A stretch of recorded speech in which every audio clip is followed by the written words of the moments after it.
In today's tutorial, I'm going to show you how to database restore on Bluehost.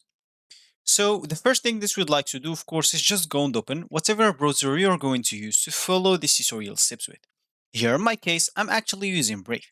But of course, in your case, you can use any other browser could be possibly working for you. Once you open that browser, make sure to go into this URL section and simply type bluehost.com and hit the enter button, which will actually take you into this page, which is going to be your home screen or your main screen on the Bluehost website. Of course, if you want to log in into your account and if you already have it, simply click as login button at the top right corner.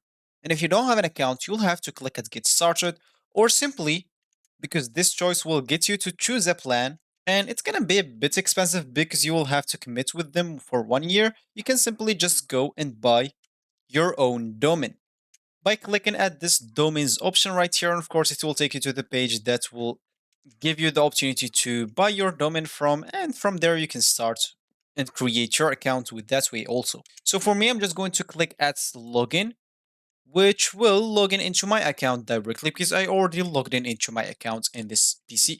And this is going to be my screen once I logged in into my account. So as we said in the beginning of this tutorial, we would like to show you how to database restore. And if you want to do that, click on this advanced button on this left panel. Once you click that, that will log you to the control panel of Bluehost. Here, all you need to do, just go and click on this find functions quickly by typing here and simply look for backup. And as you can see, if you didn't find anything, you can simply just go back and type SLQ, or not SLQ, sorry, SQL. And as you can see, you'll find the database right here.